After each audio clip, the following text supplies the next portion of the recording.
And now it is my pleasure to introduce our presenter for today. I am happy to introduce you to Dylan Wiliam. A little bit about Dylan Wiliam. Dylan Wiliam is Emeritus Professor of Education Assessment at UCL Institute of Education. He started his career teaching in urban London schools before transitioning to educational research. He was Dean of the School of Education at King's College London, Senior Research Director at the Educational Testing Service in Princeton, and Deputy Director of the Institute of Education, University of London. His research has focused on the use of assessment to support learning, sometimes called formative assessment, and he now works with groups of teachers all over the world on developing formative assessment practices. Dylan's recent books include Creating the Schools Our Children Need, Embedded Formative Assessment, and the book I just mentioned, Student Assessment. Thank you so much for being with us, Dylan. And with that, I'm going to pass you the mic and let you take it over. Thanks, Megan.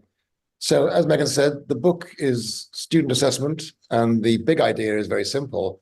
If we have better evidence about what's going on in our students' heads, we'll make better decisions about what to do next, which will result in better learning. And I'm delighted to acknowledge my co-authors in this, Doug Fisher and Nancy Fry. This is the first time we've worked together on a publication. And so I'm going to try to represent their voices as faithfully as I can, but I'm inevitably going to give greater emphasis on the things that I feel more familiar with. But I'm hoping that the presentation does justice to all our respective contributions. So what's the overview? Well, I'm going to start off by suggesting that effective instruction requires assessment. Too often we've regarded assessment as a kind of thing we tag on at the end of instruction. So the idea is we teach stuff and then we take a kind of inventory. We take stock of how much students have learned. And what I'm saying is that's an important role for assessment, but it misses out the most important role. I think assessment should be a driver of effective instruction. And then I'm going to talk a little bit about learning intentions and success criteria. And I'm going to explain why it is that I think we need both. So teachers often talk about learning intentions and success criteria, but they're not usually very clear about why we need both. I'm going to spend some time on universal response, why that's such a huge improvement in the evidence base that teachers are able to generate. And then I'm going to look at some specific strategies, teach back, assessment through composing, peer and self-assessment. I'm going to sound a few cautions as well as a few celebrations of performance assessment. I'm going to talk about a little bit about confirmative assessment, how we find out whether our teacher has been successful. And then I'm going to try to pull it all together in a summary. And as Megan said, if you have any questions or thoughts or comments, just post them in the chat. I'll try to keep an eye out on the chat as I present, but any things we don't get to, we'll pick up at the end. So why do we need to assess? Well, it comes from a principle about learning and an uncomfortable fact about the world. The principle about learning comes from the work of David Ausubel, an American educational psychologist who over 50 years ago now said, if I had to reduce all of educational psychology to just one principle, I would say this: the most important single factor influencing learning is what the learner already knows. Ascertain this and teach accordingly. Start from where the students are. Sounds easy, doesn't it? But we don't do it. We say really silly things to our students like, you should know this, you're in 8th grade. Well, in most states in America, how do you get into 8th grade? Start in 7th grade and have a birthday. You had a birthday? Good. On you go. The fact is, our students are where they are. Wishing they were somewhere else doesn't help. Why is starting from where our students are so difficult? Because of the uncomfortable fact about the world. This is our guilty secret as teachers. Students do not learn what we teach. I'm not saying they never learn what we teach. What I'm saying is that the sense they make of our instruction is impossible to predict with any certainty. And that's why assessment is the bridge between teaching and learning. It is only by assessing that we can figure out whether what we just did as teachers has resulted in the learning that we hoped for. And of course, teachers have always done this. When I started teaching in the 1970s, the decision I made most often every single day was this: Do I need to go over this point one more time, or can I move on to the next page of the textbook? I would make that decision literally dozens of times every day. How? Well, I would check for understanding. I would ask the class a question. Maybe 6 students would raise their hands. I'd choose one of them. She'd give me the correct answer, and I would say, good, and move on. How stupid is that? I'm assuming that the fact that one student has given me a correct answer means the whole class is ready to move on. I'm pretty sure if 45 years ago, somebody had asked me, is what that one student said a good guide to what's happening in the heads of the other 34 students in that classroom? I would have said no. I don't think I was that stupid, but the fact is nobody did ask me that question. So for many years, I did what teachers around the world still do, which is to make a decision about the learning needs of a diverse group of learners based on the responses of 1 or 2 confident individuals. And a moment's reflection should convince you that can't be smart. You can't make a decision about the learning needs of the whole group if you're only hearing from the confident students. And by better evidence, I mean better in 2 ways. We need better evidence of what's going on in the whole class. First of all, better as deeper. So rather than asking middle schoolers in a science classroom, would your weight be the same on the moon? Because most students get that correct. They've seen videos of astronauts bouncing around the moon's surface. How about asking them, would your mass be the same on the moon? Because most middle schoolers get that wrong because they haven't understood the distinction between mass and weight. In elementary school, which is bigger, 0.25 or 0.3?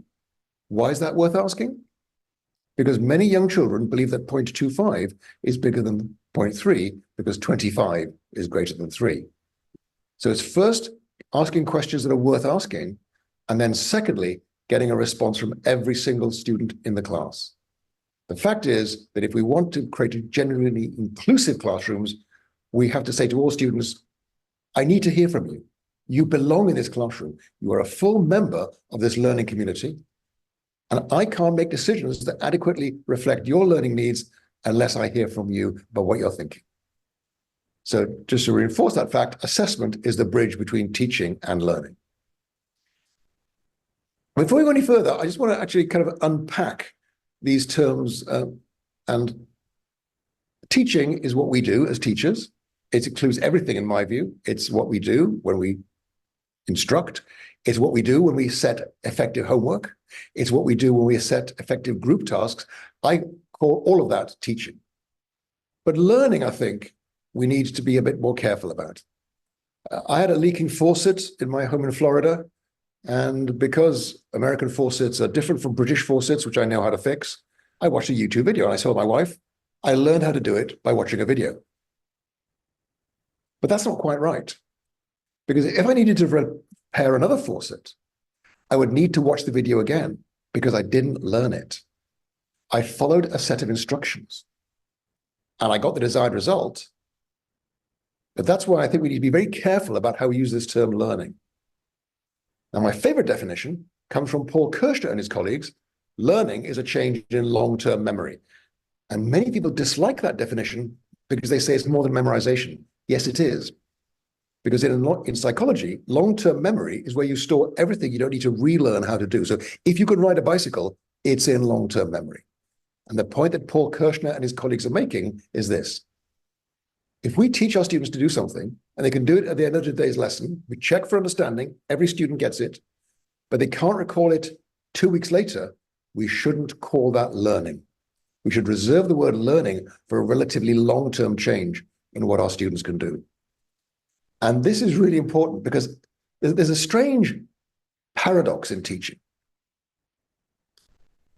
Every teacher I have ever met has had the experience that I used to get regularly. You teach this wonderful lesson, you check for understanding, every student can do it, you feel really great, and 2 weeks later you check on this, and it's as if the men in black have come along with their neuralizers and erased every trace of that lesson from the students' minds. And they'll say, you didn't teach us this. Yes, I did. I've got it on video. The fact is that sometimes what we do sticks, and sometimes it doesn't stick. And what we need to do is to get better at making things stick. The job of the teacher is not to deliver the curriculum, to get through the content. The job of the teacher is to increase the capacity and capability of our students. So if our students can do it at the end of today's lesson, but can't do it 2 weeks later, I don't want to call that a success. Psychologists refer to this as the difference between learning and performance. So learning, relatively permanent changes in behavior or knowledge that support long-term retention and transfer. Performance are the temporary fluctuations in behavior or knowledge that can be observed and measured during or after the acquisition process. So that lesson that I had where the students could do it at the end of the lesson, but they couldn't do it 2 weeks later, I managed to increase performance. I didn't improve learning. And here's why it's really quite hard to get it right. As Soderstrom and Bjork says, the time-honored distinction between learning and performance dates back decades, spurred by early animal and motor skills research that revealed that learning can occur even when no discernible changes in performance are observed. You can have learning without performance. People can get better at things without showing any evidence that they got better at things. But more interestingly, the converse has also been shown, specifically that improvements in performance can fail to yield significant learning, and in fact, that certain manipulations can have opposite effects on learning and performance. And this leads to this phrase, desirable difficulties, that Robert Bjork uses in his work. Turns out that some things that make the lesson a bit less smooth, that kind of make students struggle a little bit, actually lead to better long-term retention. As Daniel Willingham, University of Virginia psychologist, says, memory is the residue of thought. Students remember what they've been thinking about. And if they're not thinking, if they're just letting the lesson wash over them, if they can follow the lesson, but they aren't cognitively engaged, then a lot of that is not going to be retained 2 or 3 weeks later. So as long as our goal is learning rather than just improving performance, we need to think about making sure that our students are thinking in our lesson. So I think this involves 3 key shifts. The first is from a focus on performance to a focus on learning. I've kind of explained that already, but the idea is we should be unhappy if the students can do it today, but they can't do it again reliably 2 or 3 weeks later. There's also a shift in the way we think about aptitude. So Benjamin Bloom, 50 years ago, building on the work of John Carroll, suggested that we had aptitude all wrong. Traditionally, we think of aptitude as the proportion or complexity of material retained. So we teach stuff, some kids remember most of it, some kids remember not much of it, and we used to think of that as being okay. Well, Benjamin Bloom said, no, we have to turn that on its head. We have to think of aptitude as simply the time taken to learn that material, or the inverse of that time, in fact. So in other words, if students don't learn it from the first exposure, then maybe we should teach it again. And that was the origin of his work on mastery learning. We don't just treat teaching as a one-shot deal. We actually say, okay, if you need 3 or 4 attempts to get this, we're going to make sure you get 3 or 4 attempts. The big idea here is we shift our focus from aptitude, or attitude from how quickly students learn, or how much they remember from a one-shot exposure to how many exposures they need. And Benjamin Bloom very presciently said over 50 years ago, we have to shift from a linear process to a contingent process. Rather than teaching stuff and then assessing at the end, we teach stuff and then we find out if they learned it or not. And if they didn't learn it, we do something about it. In other words, the next steps in instruction are determined not by what you just did as a teacher, but what proportion of that your students retained. And he said 50 years ago, in fact, we may even insist that our educational efforts have been unsuccessful to the extent to which our distribution of achievement approximate the normal distribution. If we're getting a bell curve of results, we are not doing our job, because the bell curve is what nature gives us. Some students do find learning easier than others. And if we treat all students the same, we will get the bell curve. Our job as teachers is to destroy the bell curve by making sure that those who need more exposure, more support, more resources to master the material get that. If we're getting a bell curve, it means that we didn't actually do our job as teachers. We need to actually shift, not just shift the bell curve up, but change the shape so that actually everybody succeeds. So what's the role of assessment in that? Well, I want to start off with a rather interesting finding from cognitive psychology. One of the most interesting things about teacher preparation programs in America is that most teachers can get certified as teachers and have never heard of the new theory of disuse, which is actually the most comprehensive theory we have about how human memory works. And this is quite odd when you think about it, because as teachers, we are in the memory business. We want our students to remember what we've taught them. And most teachers never get told about how human memory works. So most teachers think that memory works the way that Thorndike suggested back in 1913. You learn stuff, and if you use it, you retain it. If you don't use it, you forget it. So things that you used to know that you don't know anymore, they've been kind of washed away, like footprints in the sand washed away by the tide. So I often ask people, France, England, US, Canada,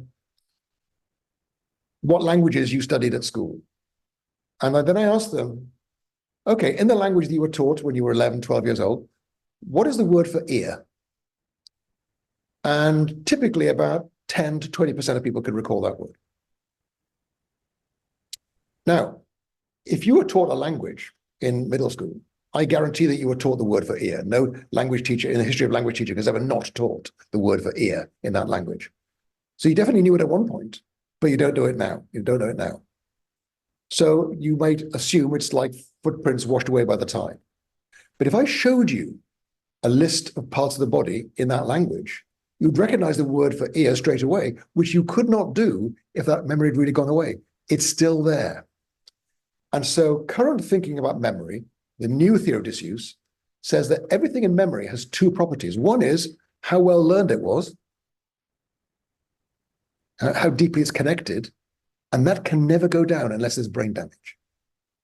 Whether you can recall the French or Spanish word for ear right now depends on retrieval strength, how easy it is to retrieve at a particular time. It goes up and down. So most of us don't memorize our credit card numbers, so that's low in storage strength, and we can't retrieve them, low retrieval strength. The French or Spanish word for ear, the first license plate, license tag, the first telephone number you learned as a child, you know it. You may not be able to recall it right now, but you recognize it if you were shown it. If you are staying in a hotel, you park your car in a numbered parking space, then you'll be able to retrieve it right now, but you won't remember it in 2 or 3 weeks' time. So retrieval strength is high. It's easy to retrieve, but it won't be something in your long-term memory. And social security number, typical government ID number, is high for storage and for retrieval strength. Here's the important point. Storage strength and retrieval strength are increased by restudying an item and by retrieving it from memory, but retrieval has a greater impact than restudy. What that means is that successfully retrieving things from memory makes that memory stronger. And that's why I used to joke that weighing the pig doesn't fatten it when I was talking about assessment. That's true in agriculture. It's not true in psychology. Retrieving things from memory makes the memory of those things stronger. And particularly, retrieval and restudy increase storage strength more when retrieval strength is low. When it's hard to retrieve, and when retrieval strength is low and storage strength is high, it also increases retrieval strength more. So why have I gone through all this? Well, because it turns out that practice testing, giving students practice in retrieving things from memory, actually tells you about how they're doing, but more importantly, it actually gives them practice at retrieving things from memory. And the harder it is to retrieve things from memory, the greater the impact on long-term learning. So one role for assessment is just to practice retrieving things. It's sometimes called retrieval practice or practice testing. It's one of the best evidenced findings in all of cognitive psychology. And yet people don't like giving tests because students don't like tests. So one starting point I'd like to suggest is what I call zero stakes tests. The idea is students study a topic. If you finish the topic, good. Here's a test. Do the test. Finish the test, good. Here's the answers. Score your own work, grade your own work, and you don't even have to tell me how you did. unless you want to, because this test is for you, not for me. The value of practice testing is so great that we have to rehabilitate tests to get our students to understand that they're one of the most effective study guides, study techniques that has yet been discovered. And that's where this phrase desirable difficulties comes from. The idea is that when it's harder to retrieve things from memory, successfully retrieving them from memory has a bigger impact. But I just want to say one caution, it's not productive failure. The research on productive failure is actually very inconsistent. Well, what learners need is desirable difficulties in encoding and retrieval. So basically, you have to think about things to get them into their memory and then retrieving them, not immediately the next day, but maybe a week later to make it actually a more difficult task and therefore a more productive task. So some people use this term assessment for learning and formative assessment interchangeably. I want to suggest that there's a useful distinction to be drawn here. Assessment for learning is any assessment for which the first priority in design and practice is to basically serve the purpose of student learning. Any assessment can help learning if it provides information that teachers and students can use as feedback and modifying what they're doing. Such assessment becomes formative assessment when the evidence is actually used to adapt the teaching work to meet learning needs. So let me show you why I think assessment for learning and formative assessment are different. If I say to the students there's a test on Friday, then many students will prepare for that test and they will actually do better because of the threat of the test, whether I give the students the test or not. So assessments can motivate. Assessments, as I just explained, can give students retrieval practice. If students find out that the answers they actually gave were wrong, then there's a second benefit. So retrieval practice, just sitting down and doing a test, improves your learning, even if the test isn't scored. But if the test is scored and you find out that an answer you thought was correct is actually incorrect, you get a benefit of what's called the hypercorrection effect. So it's been shown that when students rate how confident they are with an answer, if they are wrong and they're confident they are wrong, they benefit more from being corrected. That's called the hypercorrection effect. So to put these in a picture, if you announce the assessment, you get a motivating effect. So that's assessment for learning, because you get assessment for motivation. If I actually give the assessment, students actually get the practice of retrieving things from memory, which makes the memory stronger. So that is assessment for learning. It's assessment that improves learning. If students find out that an answer they thought was correct was incorrect, you get the benefits of the hypercorrection effect, or some people call instructional correctives. But if you actually use the information to decide what to do next, then, and only then, I would say, it's formative assessment. In other words, it's formative assessment if it forms the direction of future learning. So, the trouble in the US is that people associate the word formative assessment with the work of Richard Dufour, and I think that work is great and important. We need to know that our students are making progress. So I define formative assessment inclusively: long cycle formative assessment, common formative assessments, benchmark assessments, interim assessments. They can all be used formatively. As Richard Stiggins says, assessment can be done with students rather than to them, resulting in student-involved assessment. But the biggest impact comes when it happens within and between lessons, minute by minute and day by day, because then you get a pedagogy of engagement and a pedagogy of responsiveness. So the big idea here really is that if we think of what we do in the classroom day to day, when we check for understanding, as an assessment process, we draw attention to the quality of the evidence that we have for the decisions that we need to take. So if our questions are shallow, we won't find out what we need to know. If we only hear from the confident of students, we can't possibly be making the right decisions. Better evidence, better decisions, better learning. It's as simple as that. There's one thing just to wrap up this definition. An assessment functions formatively. There's no such thing as an formative assessment. It's how you use information. assessment functions formatively to the extent that evidence about student achievement is elicited, interpreted, and used by teachers, students, or their peers to make decisions about the next steps in instruction that are likely to be better or better founded than the decisions they would have taken in the absence of that elicited evidence. In other words, an assessment is functioning formatively if we're using that evidence to make a difference. The same assessment can be used summatively or formatively.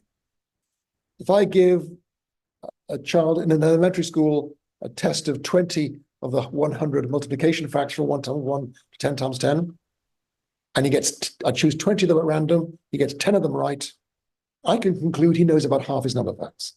That is a summative conclusion. If I notice he's having difficulty with the 7 times table, that gives me something to go on. That's a formative conclusion. So the same assessment evidence can be used summatively or formatively. That's the big idea. Summative and formative are not descriptions of kinds of assessment, they're descriptions of the uses we make of that information. So let's look at learning intentions and success criteria now. Learning intentions are obviously descriptions of intended learning. This is what I want my students to be able to do. But I can't judge learning in the lesson because the learning hasn't happened yet. That's where success criteria come in. Success criteria are descriptions of task performance, a kind of I'll be happy if in the lesson. I can't be sure they'll remember this in 2 weeks' time, but I know the lesson's gone according to plan. So here's the important takeaway.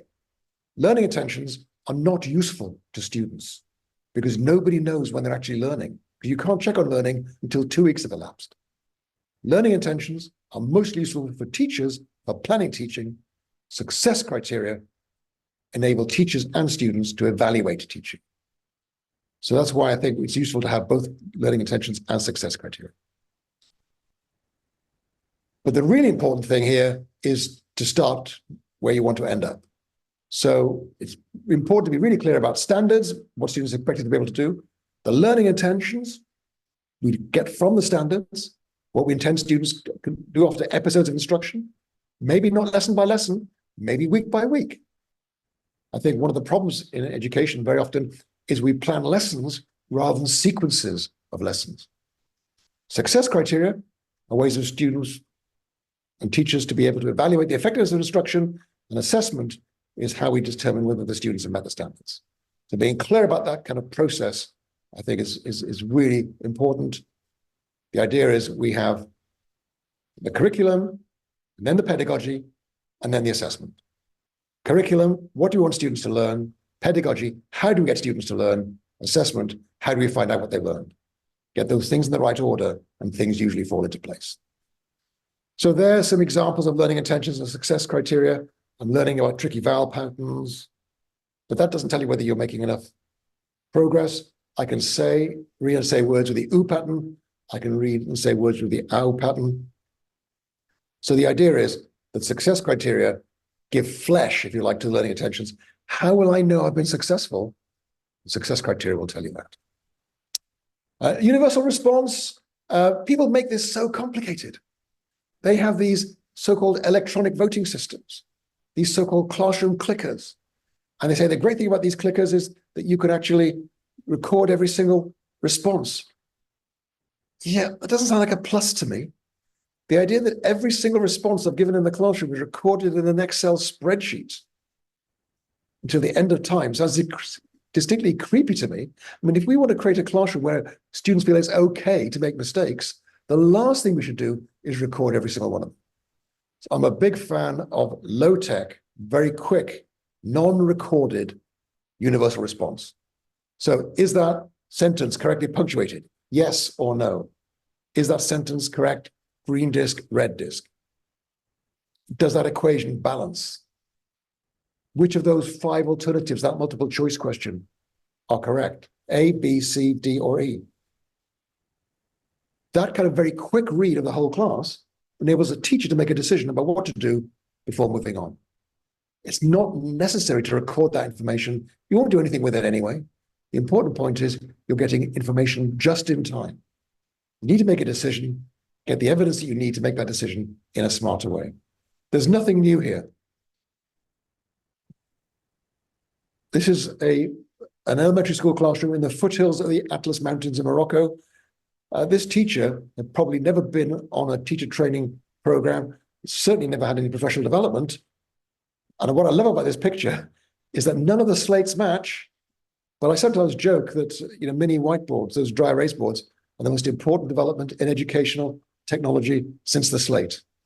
Just this really low-tech idea here, just a teacher can make a quick decision. What do I need to do next? The next technique is teach back. And I think this is really important because I think this is where we often go wrong. As Dylan Wiliam points out, we often say we understand something when we can follow an explanation.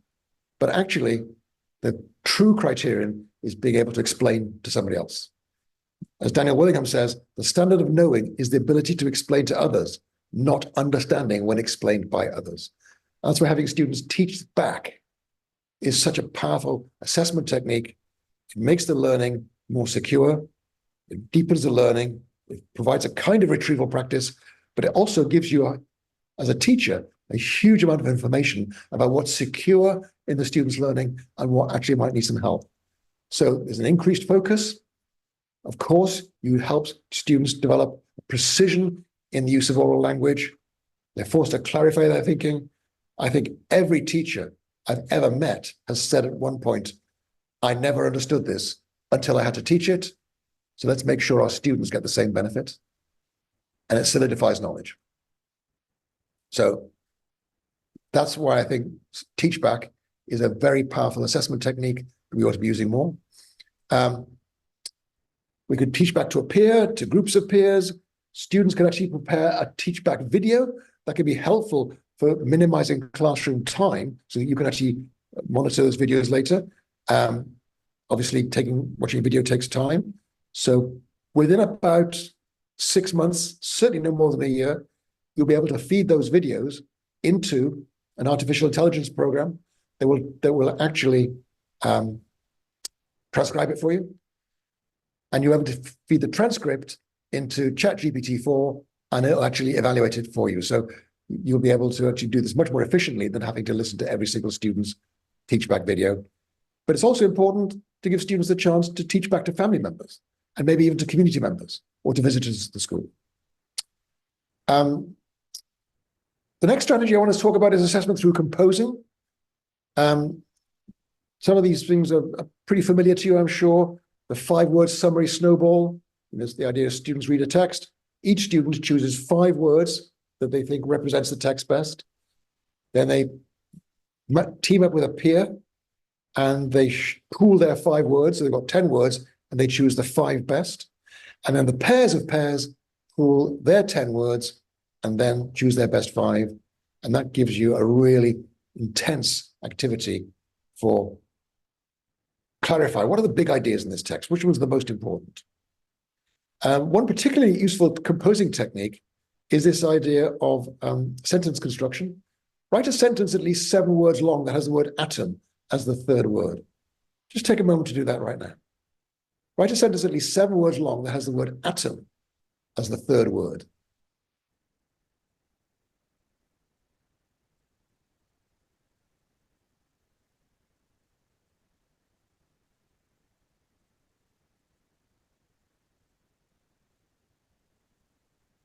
What I'd like you to reflect on is the sophistication of the thinking that you engaged in, because you knew you had to put the word atom in 3rd place. So it's a linguistic activity that develops your language skills, but it also focuses on your scientific thinking.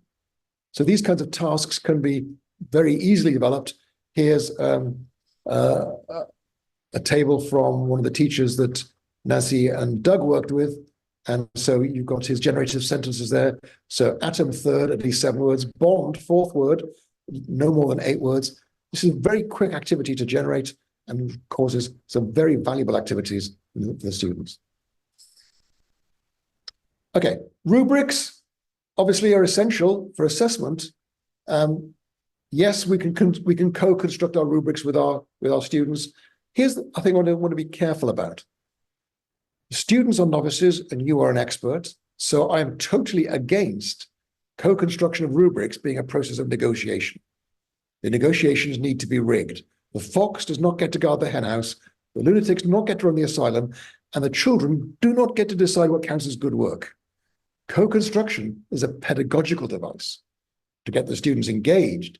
It is not a negotiation about what counts as good work in this subject. So I want to be absolutely clear about that.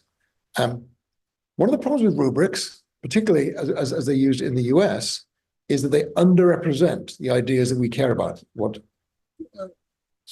assessment folks call construct underrepresentation. The rubrics underrepresent the construct. And there's a nice illustration of this by Greg Ashman, a science teacher from Australia. Here's expert performance in a complex domain.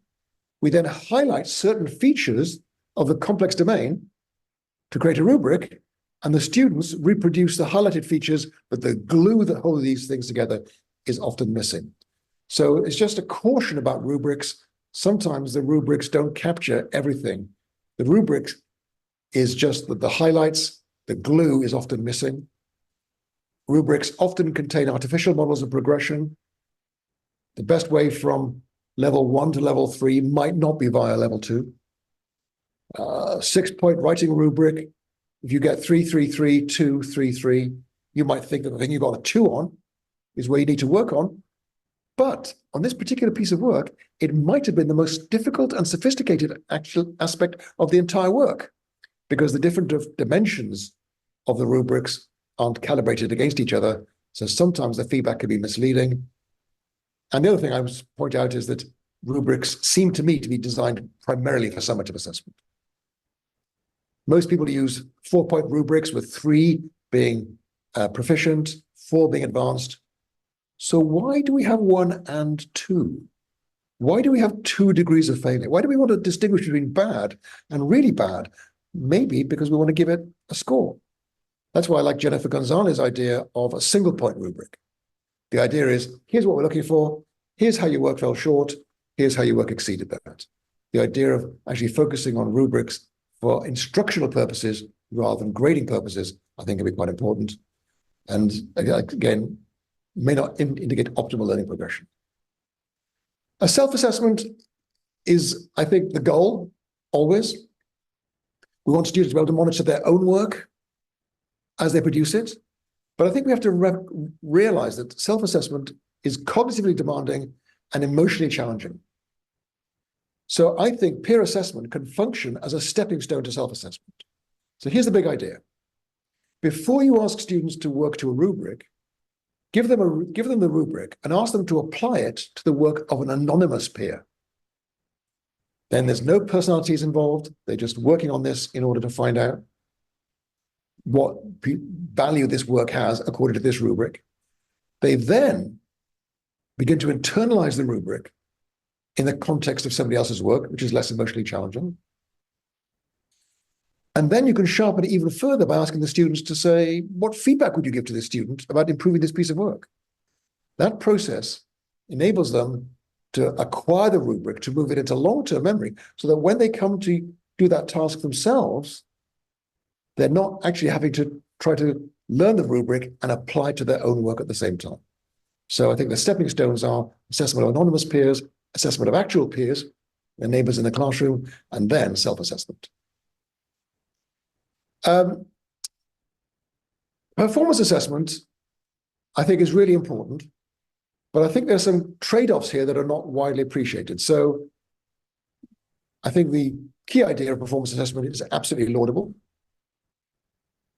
We rely on actual task performance rather than proxies. I don't want a driving test consisting entirely of multiple choice questions. I want to see the person drive. In medicine, we give the OSCE, or the objective structured clinical examination. They actually have to take a case or take a bone and say what it is. They can be made more interesting, authentic, more meaningful to the student, and they can be real applied tasks. So there's no doubt that these things are very useful for assessing things that can't be assessed in other ways. Performance assessment tends to be motivating for students. They look as if they're assessing what they ought to be assessing. The difficulty is that's often not the case. So often these authentic tasks, these performance assessments, look exciting, but we're often not very clear about what it is we're assessing. It's often quite hard to compare them with other students' work. They often don't elicit the evidence we were hoping for. Students complete the task, but don't display the skills we thought they would need to display. But there's a particular problem with performance assessments that is not widely appreciated, which is not the scoring, which people worry about. It is that with a performance assessment, you don't tend to do very many of the assessments. And therefore, how well you do depends on how lucky you were in the particular experiment you were asked, for example, in science, to conduct. In social studies, the particular essay you were asked to write.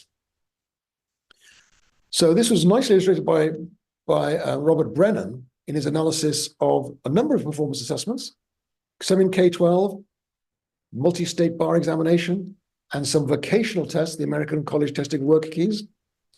And so we look at what determines the differences between scores. It's called the variance. And ideally, we want the variance to depend on how good the student is, the person. And that's what we get there. Some tasks are harder than others. So sometimes the score depends on whether the students happen to be given a difficult task or an easy task. Small effect there. Interestingly, the scoring was very accurate. Which person scored your work doesn't seem to make a big difference. Here's the worrying thing. In science in particular, the red bar, the score you got depended not on who did the scoring, not on how hard the task was, not on how good you are at science. It depended mostly on how lucky you were in the particular experiment you were assigned. And so this is an inherent problem with performance assessment. Doesn't mean we shouldn't use them, but it does mean that actually we have to be quite careful in concluding from scores on performance assessments. And the work of Brennan and others shows that until you've got something like 6 performance assessments, then the evidence you're getting is not really about how good that student is. It's more about how lucky they were in the particular tasks they were assigned. And finally, confirmative assessment, we need to take stock occasionally, remembering that performance is not learning, so we need to actually have a synthetic, synoptic assessment. People think that, is this a valid assessment? It's the wrong question. We no longer think of validity as a property of an assessment. We now think of it as a property of the conclusions. So the important question is, people say, is this a valid assessment? The correct response is, tell me what you propose to conclude, and I will tell you whether that's warranted or not. That's the big idea here, is that an assessment is basically a procedure for drawing conclusions. The question is, what conclusions are warranted? And that's why being clear about what it is that we're assessing. When we're doing confirmative assessment, we need to be really clear about what it is we're assessing, because otherwise we'll draw the wrong conclusions. So just to summarize, assessment can strengthen memory. It can tell us what has been learned. It can tell us about how to improve instruction. As I said earlier, I think assessments are primarily procedures for drawing conclusions. We give students things to do. We see what they do. We draw conclusions. The conclusions can be about status. This child knows 50% of his number facts. It can be about potential. This student has the potential to benefit from going to Harvard. But most importantly, the conclusions can be about instructional next steps. What I need to do with this student next are the following things, because that will maximize their learning.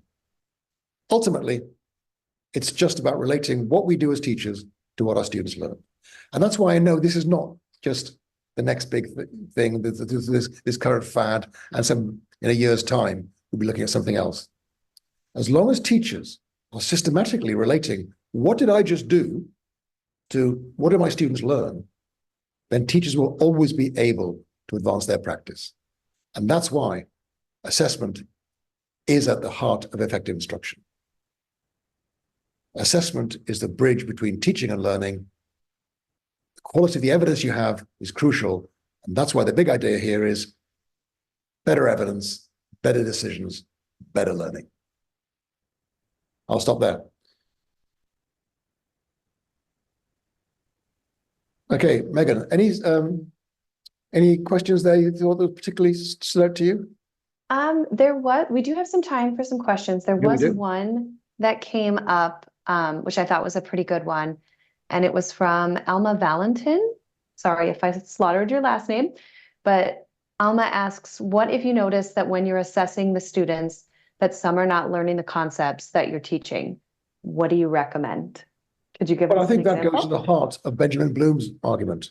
Um, the old view was maybe this isn't their subject. I'm just going to plow on. I'm going to make sure I cover the standards. And I'm saying, no, I'm saying you need to go back. You need to give them alternative chances. Now, there's a limit to how far that can go. But I think the idea that we only give students one shot at learning any content is wrong. We need to give multiple opportunities. Sometimes we can have the students who understood something help those who haven't. We worry about differentiated instruction in the US, whereas I think we worry too much about that and not enough about keeping the group together. So in my view, the idea is not stretching the students out, which is what differentiated instruction does. My view is to compress the range of achievement. The idea of destroying the bell curve by giving students who need more time, more opportunities, more support, make sure they get that.